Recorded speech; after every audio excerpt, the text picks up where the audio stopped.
Ya, baik. Apakah kalian bisa melihat share screen dari saya? Oke, terima kasih. Ya, jadi tema kita diskusi pada sore hari ini, temanya adalah duduk perkara kasus interferensi PCS 1900 dan UMTS. Ini terjadi di sekitar tahun 2005 kemarin lah ya. Lebih-lebih. Sekitar 2000, di atas tahun 2010 lah ini. Di mana saat itu teknologi 3G, 3G, jadi UMTS itu 3G lah ya, UMTS itu 3G, dan pada saat yang sama, seperti kita ketahui kan, standar telekomunikasi mobile itu ada yang standar Amerika dan ada standar Eropa, jadi 3GPP dan 3GPP2 ya. 3GPP itu kan standar Eropa, 3GPP2 itu standar Amerika gitu. Nah, PCS itu pakai standar Amerika, UMTS pakai standar Eropa. Nah, persoalannya adalah ini dua-duanya itu beroperasi di Indonesia yang seharusnya tidak boleh. Karena itu subjudul yang saya bawakan di sini adalah suatu kebingungan tipikal di negara konsumen teknologi seperti kita gitu ya. Jadi ya saya tidak ingin menyalahkan pejabat masa lalu karena bisa jadi mereka tidak mengerti atau ditipu oleh para maklar teknologi yang ingin masukkan teknologinya masuk ke Indonesia itu. Gitu ya. Jadi oke lah, kita tidak ingin mengungkit-ungkit masa lalu. Tapi yang jelas bahwa ini terjadi, ya. Jadi seperti kita ketahui gitu ya, kalau itu tuh,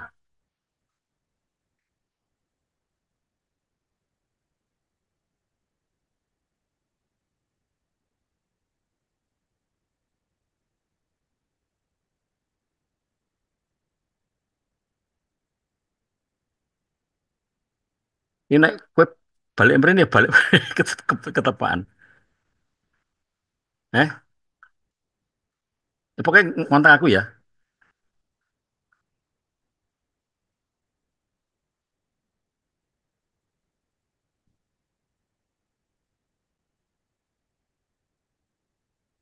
Ya, sorry, in- ada interupsi tadi, ada interupsi.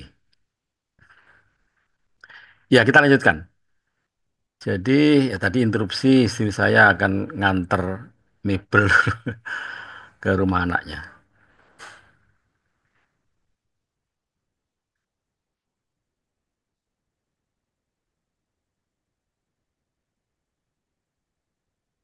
Ya, kita lanjutkan. Kita urusan sendirilah, biar istri saya urusan sendiri dengan eh, nganter mebel ke rumah anaknya. Baik, jadi seperti kita ketahui kalau seluler, seluler itu pasti ada dalam penataan frekuensi, ada istilah uplink dan downlink ya. Jadi uplink itu maknanya adalah frekuensi yang dipakai oleh HP kita ke BTS gitu ya, ke BTS. Itu uplink namanya. Nah, downlink itu dari BTS ke turun gitu ya. Jadi BTS ke HP kita. Itu namanya downlink gitu. Ya. Nah, di standar ITU itu disebutkan bahwa pita frekuensi radio antara 1980 sampai 2010 MHz dan 2170 sampai 2200 MHz digunakan untuk dinas satelit bergerak gitu. Jadi dipakai untuk dinas satelit bergerak. Yang mengimplementasikan sistem yang jadi memakai sistem IMT gitu ya. Nah, itu sedikit tambahan info aja. Tapi bukan itu tema kita. Nah, bentar. Bentar ya. Bentar. Masih kok. Masih belum.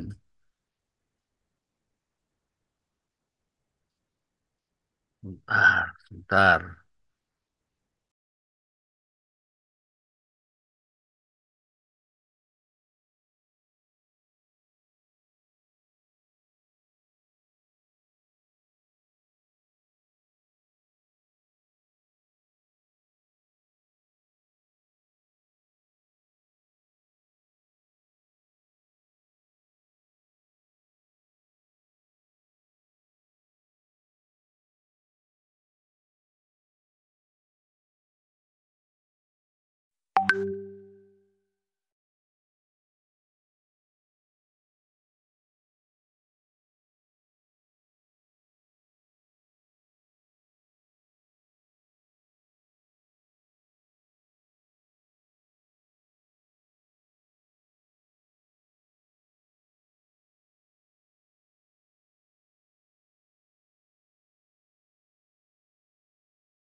Ya, kita lanjutkan diskusi kita.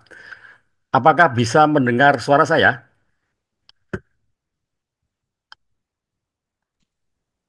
Siapa? Bisa ya? Oke. Bisa melihat share screen saya? Bisa ini ya? Bisa, Pak. Oke, oke ya. Oke, kita lanjutkan. Jadi, seperti kita ketahui, yang ingin saya sebutkan di sini adalah bahwa kalau kita ngomong soal penataan frekuensi BT, penataan frekuensi mobile itu adalah uplink dan downlink gitu ya. Jadi uplink itu artinya uplink itu frekuensi dipakai oleh HP kita ke BTS. Nah, itu terletak di antara frekuensi 1920 sampai 1980. Nah, kalau downlink itu terletak antara frekuensi 2110 mega sampai 2170 mega gitu ya. Ya masing-masing sekitar ini 100 mega, 100 mega lah gitu ya. Jadi 100 mega uplink dan ini dibagi menjadi beberapa operator. Ya seperti tergambar di sini lah beberapa operator pakai ini gitu ya. Oke. Nah, ini standar ini itu adalah standar UMTS atau 3G. Nah, repotnya pada saat itu ada standar lain yang kebetulan punya izin juga gitu, punya izin juga. Nah, izinnya apa? Ya, smart Smartel saat itu ya. Dia punya izin, dikasih lah izin dia. Nah, dia posisinya ada di sini nih. Jadi dia ini downlink ini downlink ini. Jadi downlink pas di sampingnya blok 1112 uplink. Uplink itu artinya BTS itu menerima sinyal dari HP, gitu kan ya. Artinya berarti apa? Sinyal kecil kan? Karena sinyalnya dari HP ke BTS. Nah, downlink itu apa maknanya? Downlink itu sinyal dari BTS ke HP kita. Sinyal besar itu. Jadi sinyal besar dan sinyal kecil berdampingan gitu. Ini perkara besar. Oke, lanjut. Nah, kemudian kita kembali ke dasar apa? Regulasinya. Jadi di tabel alokasi frekuensi itu ada catatan kaki bernomor INS 21A itu ya. Itu menyebutkan bahwa pita frekuensi 1920 sampai 1980 berpasangan dengan 2110 dan 2170 digunakan untuk IMT ya. Digunakan untuk IMT. Artinya digunakan untuk apa? Standarnya 3GPP untuk 3G gitu. Frekuensi tadi untuk 3G gitu. Gitu ya. Jadi diutamakan di sini, diutamakan untuk standar 3G. Artinya apa? Pakai standar tadi itu.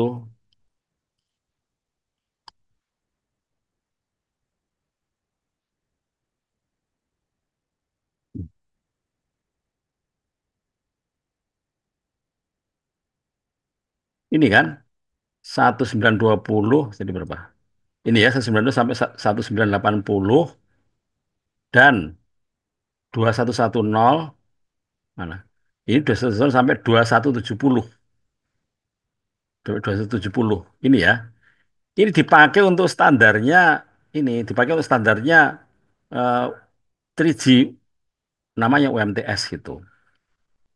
Maksudnya bukan yang standar Amerika gitu ya. Artinya apa? Di frekuensi ini 1920 sampai 1980 dipakai untuk untuk uplink. Ini standar sudah, standarnya 3GPP, standarnya Eropa. Ini bahwa frekuensi 1920 sampai 1980 dipakai untuk uplink gitu. Padahal standarnya Eropa, standarnya Amerika itu di 1983 sampai 1990 itu downlink dipakai untuk downlink itu gitu ya. Oke, kita lanjut sekarang. Di mana perkaranya gitu ya. Oke, kita sudah sebutkan tadi ya. Ini standar regulasi dari pemakaian frekuensi itu. Nah, ini adalah gambar teknisnya seperti ini. Jadi UMTS kan tadi kan sinyal apa tadi? Yang berdampingan dengan downlinknya ini downlinknya smart itu ya, downlinknya Smartel, downlinknya standar Amerika itu berdampingan dengan uplinknya 3G gitu, apliknya 3G atau UMTS gitu ya. Jadi gambar kayak begini. Saya katakan tadi kan, uplink itu maknanya adalah ini ya, tadi mana? Ini kan, uplink itu maknanya adalah dari HP kita ke kemana? Ke BTS, gitu ya, ke BTS. Ini kan, downlink itu maknanya adalah dari BTS ke HP kita. Artinya besar sinyalnya. Kalau yang uplink kecil karena datang dari sinyal-sinyal kecil. Nah, ini tidak boleh berdampingan itu seharusnya itu. Tidak boleh dekat ini. Kita akan tahu kenyataannya nanti itu ya. Ini 3G dan Smarttel ini, gitu ya. Oke.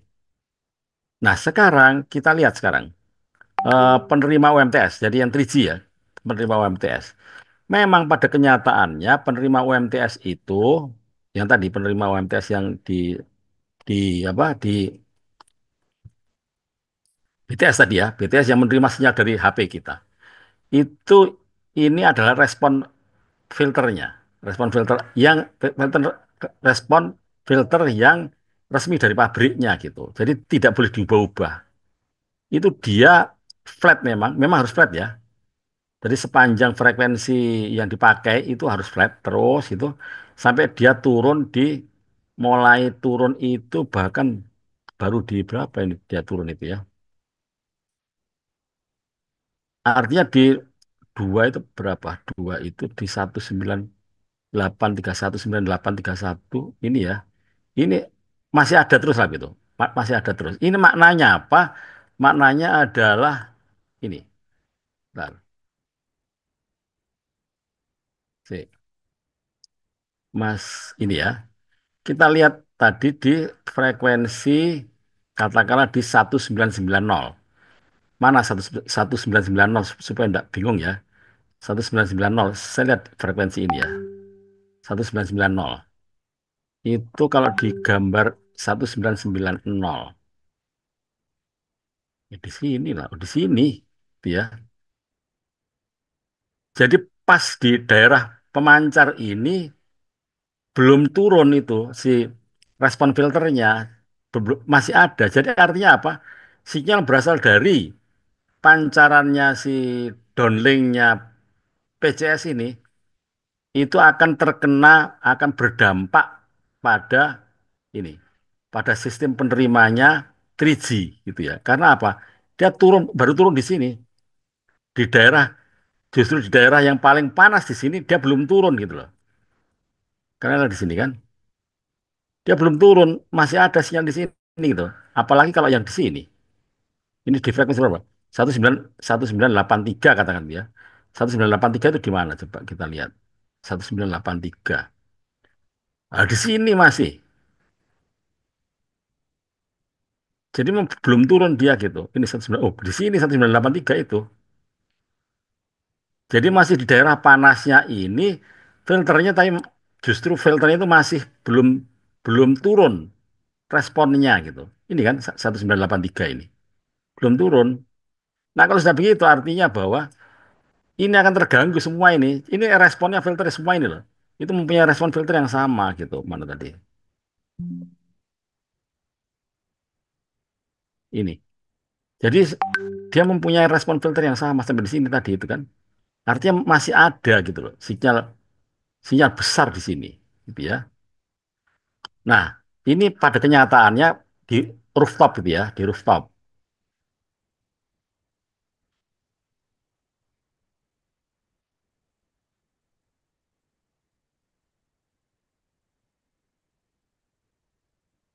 Di rooftop ya. Nah, di rooftop itu kalian lihat di sini, itu ada juga yang smart, ada juga yang Telkomsel. Telkomsel itu terus saja kan 3G. Nah, ini smart itu. Berdampingan. Padahal statusnya yang smart itu adalah downlink, sinyal besar. Nah, si Telkomsel itu sinyal uplink. Jadi artinya sinyal berasal dari HP kita, jadi sinyal kecil. Sehingga yang muncul, yang terjadi adalah ini. Terjadi kondisi nonlinier atau saturasi gitu ya. Artinya apa? Bahwa harusnya itu struktur dari sistem penerima adalah seperti linear dia. Dia dikatakan linear itu jika pada saat inputnya nol, outputnya juga harus nol. Nah, tapi enggak dia. Pada saat dia inputnya nol, dia sudah ada output di sini gitu. Apa?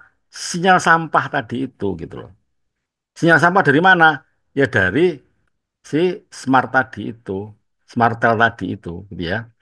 Ini ini menyala. Ini adalah tidak artinya apa? Bahwa sistem penerima itu harus linear. Dikatakan linear jika ini ya. Masih ingat kan prinsip dari sistem linear. Kalau saya punya fungsi x1 ditambah x2 itu sama dengan fx1, fungsi x1 ditambah dengan fungsi x2 memenuhi seperti ini maka dikatakan linear gitu. Membuktikannya gampang ini. Anggap aja misalnya x1 nol ya. Jadi pada saat x1 nol itu outputnya harus nol. Jadi ini misalnya x1 dan x2. Kalau x1 nol, jadi f0 ditambah x2, maka fungsi dari nol itu harus nol. Ditambah dengan fungsi x2. Gitu. Maka jika f jika fungsi nol itu sama dengan nol, berarti maka kalau fungsi nol ditambah x2 itu sama dengan fungsi x2 saja. Karena apa? Dikasih nol, dia tidak ada outputnya gitu. Sehingga dikatakan bahwa fx1 sama dengan fx2 gitu. Jadi fungsi x2 sama dengan f2 sama dengan fungsi x2 sama. Syarat linear terpenuhi gitu. Nah ini enggak. Kasus tadi itu bahwa pada saat tidak ada sinyal pun itu sudah ada sinyal di sini, sudah ada tahu-tahu sudah ada di sini. Makanya kemudian kalau ada gambar seperti ini, istilah non linear dan linear bukan karena gambar garis lurus loh ya. Ingat, ingat, ingat. Bukan karena garis lurus, tapi karena prinsip superposisi, gitu ya. Jadi prinsip superposisi ini harus dipenuhi. Ini tidak terpenuhi karena apa? Pada saat tidak ada sinyal, output sudah ada. Loh, kok bisa seperti itu? Iya, karena ada sinyal sampah tadi itu gitu. Oke. Nah, kemudian harusnya gimana kalau seandainya ingin hidup berdampingan, sama-sama hidup gitu ya. Oke, sekarang kita lihat dari sisi ini batasan level emisi spektrum, kita lihat sekarang.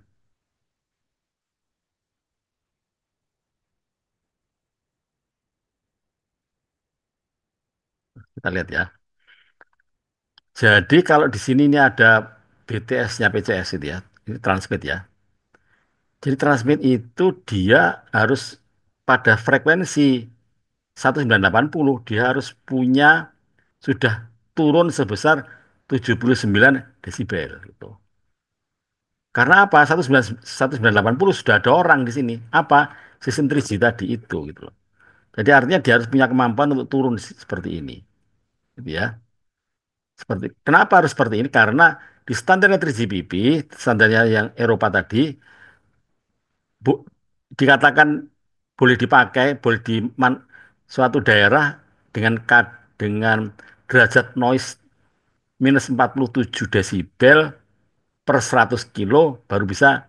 Kalau ini di situ noise-nya itu kurang dari itu atau sama dengan minus 47 dBm, baru dikatakan bahwa dia itu layak untuk dipakai, gitu ya. Nah, artinya padahal dia memancar dengan ini 3GPP itu memancar dengan 32 dBm. Agar supaya jadi minus 47 dBm berarti dia harus turun sebesar 79 desibel, gitu ya. Oke. Nah, sekarang kita lihat sekarang ini dari sisi. Nah, sekarang dari dua sisi. Ini dari sisi penerima, gitu ya. Dari sisi penerima. Dari sisi penerima itu dia turun. Dia turun kan? Dia turun. Sisi penerima itu turun dia. Nah, kalau dia tidak cukup tajam turunnya, dia akan keganggu oleh apa? Oleh frekuensi tetangganya tadi, tetangganya yang downlink tadi. Downlink sinyal besar kan? Itu loh. Jadi lihat hijau itu. Hijau ini ada standarnya seperti ini. Standarnya. Agar supaya bisa dipakai. Kalau dia tetap seperti ini tidak bisa dipakai sistem itu. Keganggu pasti itu. Harus dia turun di sini.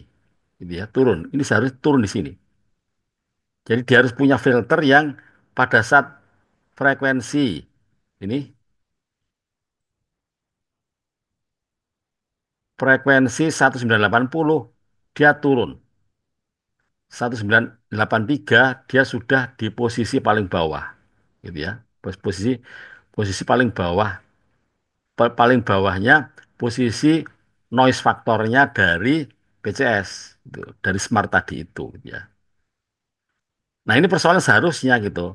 Faktanya ini, caranya kemudian, nah gimana supaya bisa seperti itu? Ditambahi filter bikinan sendiri gitu. Dan ini mahal harganya. Itu satu saat itu diperkirakan pada saat tahun 2010 itu dihitung, itu satu BTS itu makan biaya bisa di atas sampai 20 juta rupiah itu untuk masang filter ini. Nah, persoalannya adalah 20 juta rupiah itu ya kalau satu BTS, kan jumlahnya ribuan BTS gimana? Itu persoalannya gitu ya. Oke, saya lanjutkan dengan ini. Nah, hasil pengukuran dari PCS, ini pengukuran PCS nih. PCS yang sinyal besar tadi itu. Jadi memang benar bahwa turunnya cuma 67 sampai ke frekuensi di sampingnya gitu ya, sampai di frekuensi sampingnya ini itu turun di sampingnya itu berarti frekuensi tiga tiga 1980 ini itu dia hanya turun 67 desibel.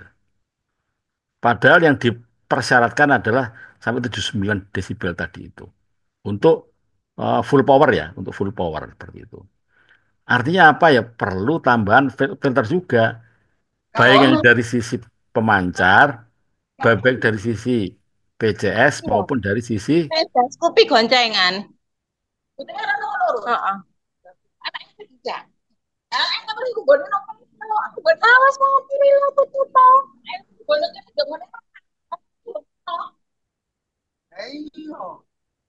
Firda, Firda, suaramu di mute dulu. Atau kalau kamu udah kalau kamu memang enggak pengen ikut kuliah, enggak usah ikut kuliah, enggak apa-apa, kamu absen aja. Enggak perlu ikut kuliah juga enggak apa-apa, tak kasih nilai nanti. Iya, Bapak mohon maaf. Saya bebas kok, saya bebas.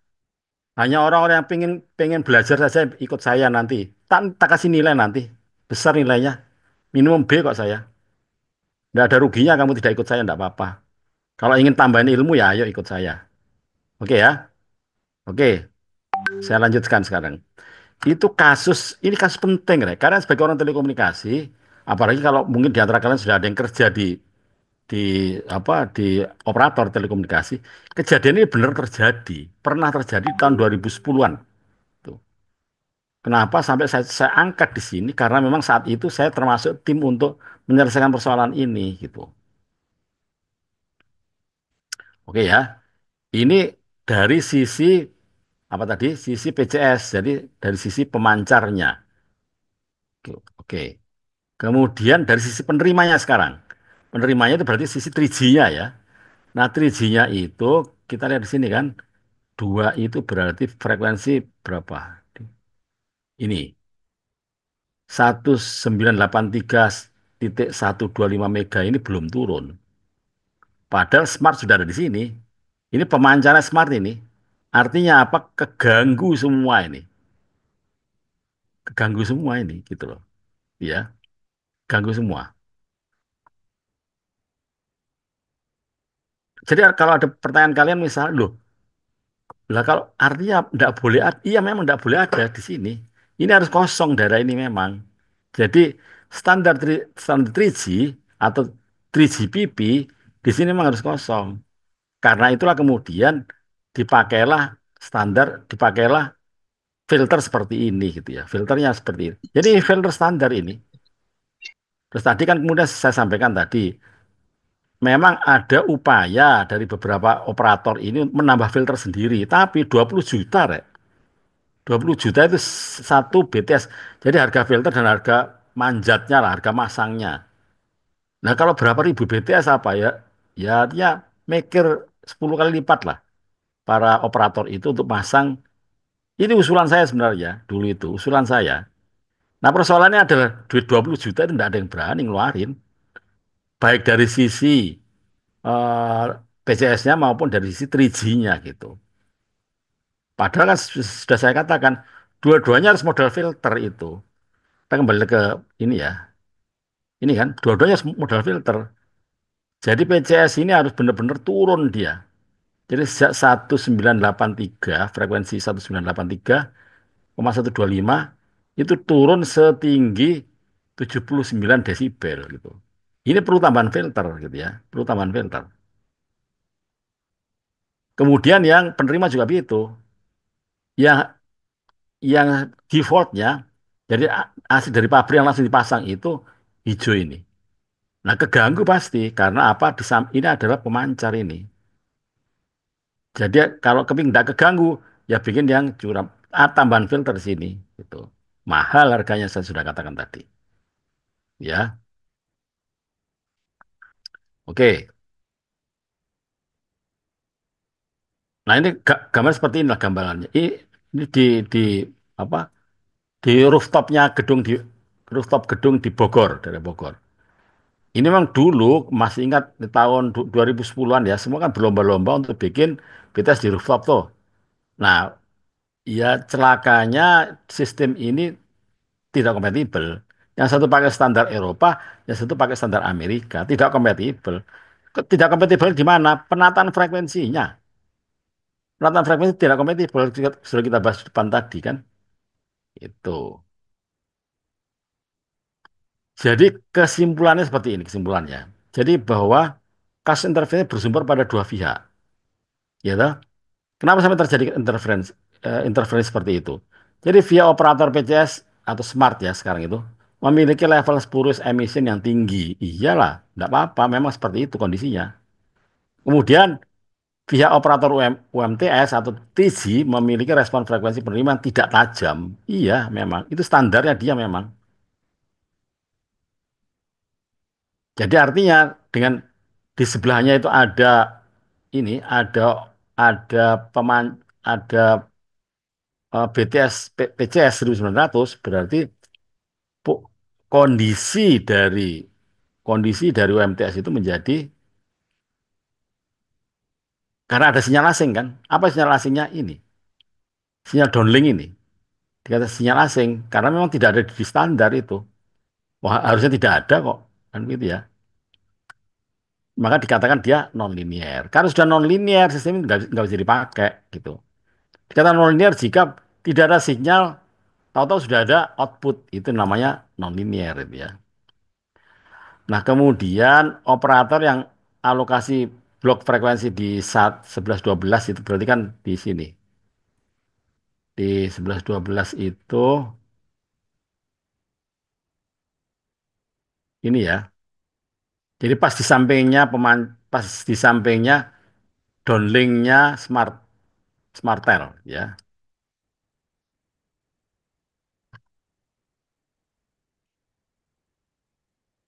9 tadi ini. Jadi operator dengan alokasi di blok 11-12 banyak terjadi case interference karena lokasi BTS terlalu dekat gitu. Ya, iyalah tadi kan sudah tergambar tadi ya. Jadi sangat sengsara itu, makanya semua pada nggak mau. Kalau yang posisinya di 11-12 karena pasti terganggunya gitu. Oh, di tengah aja masih keganggu kok. Yang di tengah pun masih terganggu itu. Karena kebesar itu. Downlink itu besar, sinyal besar. Jadi posisi lokasi BTS adalah parameter yang paling menentukan gitu ya. Ya karena kalau dekat dan sistemnya berbeda, ya pasti saling mengganggu gitu. Ya seperti itulah kasus penting sekali yang kalian pahami. Apa yang bisa kita ambil apa hikmah dari kasus ini adalah bahwa pengambil kebijakan ini, jadi pengambil kebijakan itu harus belajar banyak dari sistem gitu. Jadi memang ya kalian mungkin suatu saat akan pada saat ya, siapa tahu apa Tuhan berikan kalian apa derajat untuk menjadi regulator, untuk menjadi pejabat yang memberikan izin kepada operasi teknologi tertentu yang ada di Indonesia gitu. Nah, jika kalian sama sekali tidak memandang jauh dari dampak pemanfaatan teknologi itu, ya kayak gini jadinya gitu. Kasusnya tidak selesai-selesai. Dan memang yang paling benar ya harus salah satu harus dipindah jauh atau dimatikan. Tapi dimatikan tidak mungkin. dipindah jauh gitu. Makanya kemudian sekarang ada di 2, berapa 2,3 sekarang ya sudah sama sekali jauh sudah tidak di 1,9 tapi di 2,3 itu pun juga sudah oleh Pak Menterinya udah nggak mungkin kalau sudah kita ndak usah neko-neko ngomong soal teknik gitu. Ya secara mendasar ya frekuensinya harus jauh gitu. Yaitu frekuensi jauh sekarang ada 2,3 kan. Ya seperti itulah kira-kira pokok bahasan kita perihal tentang ini. Perihal tentang apa tadi judul kita? Kasus interferensi antara dua standar berbeda. Memang pertanyaan mendasar, saya ulangi lagi, pertanyaan mendasar pasti loh. Oh, sudah tahu berbeda kok masih diberi izin, Pak? Ya sekarang kita sudah tahu. Dulu kan para bapak-bapak kita jangan jangan-jangan nggak ngerti teknologinya, asal kan ada maklarnya itu. Nah, maklar itu yang menjelaskan ya kadang-kadang menjelaskannya itu ya terlalu manis kan boleh aja. Atau ada bumbu-bumbu apa sogok sana sogok sini yang kita tidak tahu. Tapi ini kejadian seperti itu. Akhirnya memang salah satu sistem yang tidak bisa dipakai. Dalam hal ini memang yang dipakai akhirnya 3G sampai sekarang. Tuh. Ya baik, ada pertanyaan?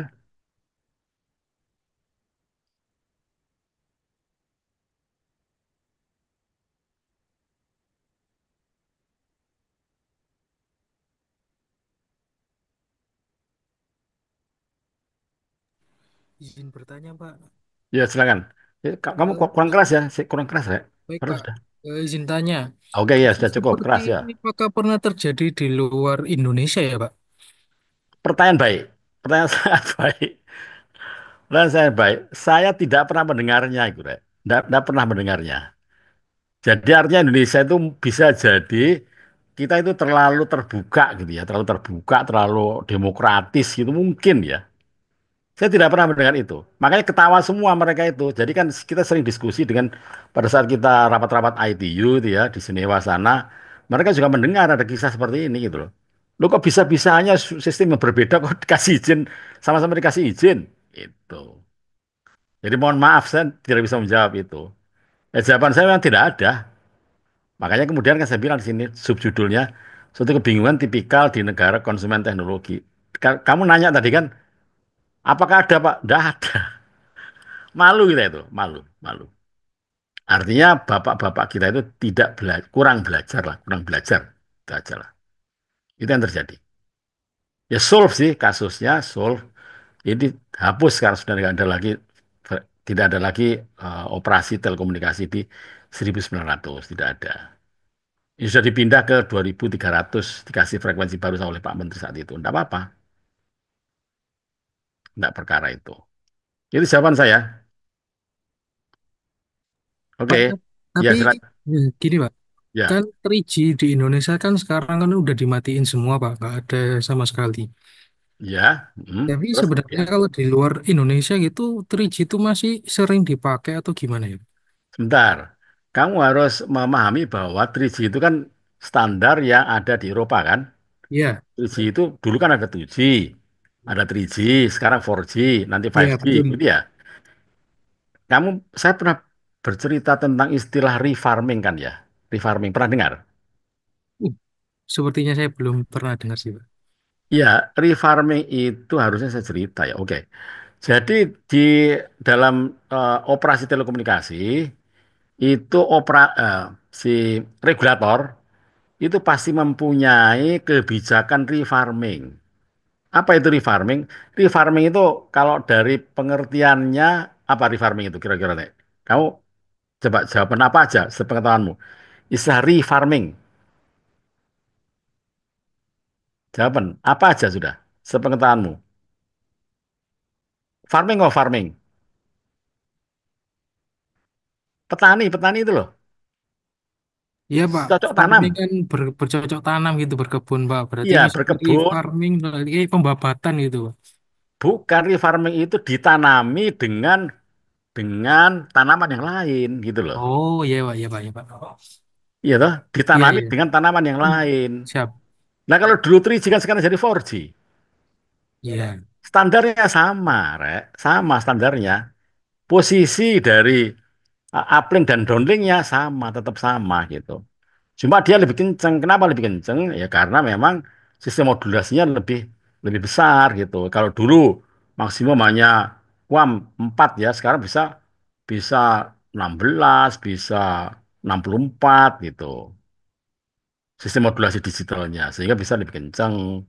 Tentu saja memerlukan SNR yang lebih baik. Iya, enggak apa-apa. Seperti itulah.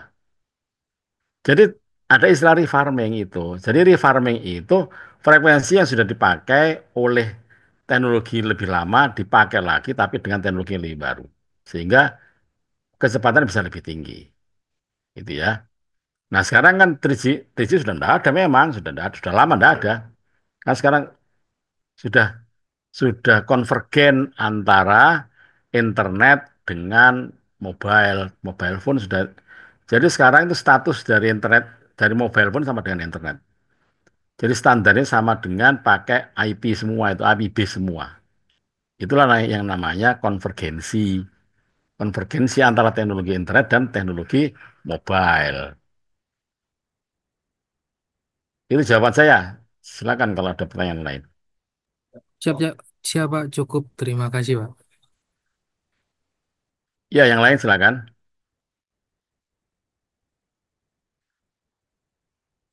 Ya, baik. Jadi sebenarnya yang saya sampaikan ini bukan bukan kisah katanya-katanya, tapi kisah yang saya alami sendiri gitu ya. Dan memang ujung-ujungnya tidak solve. Tidak solve. Karena ya tadi supaya solve tadi, bayangkan coba. Satu BTS itu perlu biaya sampai 30 juta rupiah. Lah kalau berapa ribu BTS? Ya saya tidak mau itu sih para operator itu gitu ya. Intinya adalah itu yang salah adalah yang memberikan izin gitu loh. Jadi coba ingat-ingatan lah apa sih kata-katanya Pak Titon itu. Jadi suatu saat itu ya kalau Tuhan memberikan kamu kesempatan untuk jadi pejabat mungkin aja kan kalian akan mempunyai tanggung jawab untuk memberikan izin, izin telekomunikasi. Nah sampai di situlah kemudian kalian diuji benar-benar. Apakah kalian itu mementingkan orang banyak atau mementingkan dirimu sendiri gitu. Ya baik, kalau tidak ada pertanyaan tambahan, saya cukupkan diskusi kita, ya diskusi sebenarnya diskusi sangat menarik ini. Debat panjang juga bisa, debat pendek juga bisa. Tapi inilah kenyataan yang pernah ada di tahun 2010-an kemarin. Berita tentang saring interferensinya antara sistem berstandar PCS 1900 dengan sistem dengan standar UMTS 3G. Ya, diskusi saya tutup. Assalamualaikum warahmatullahi wabarakatuh. Assalamualaikum warahmatullahi Assalamualaikum wabarakatuh, Pak. warahmatullahi Waalaikumsalam wabarakatuh. Terima warahmatullahi kasih banyak, wabarakatuh. Pak. Terima kasih, Pak.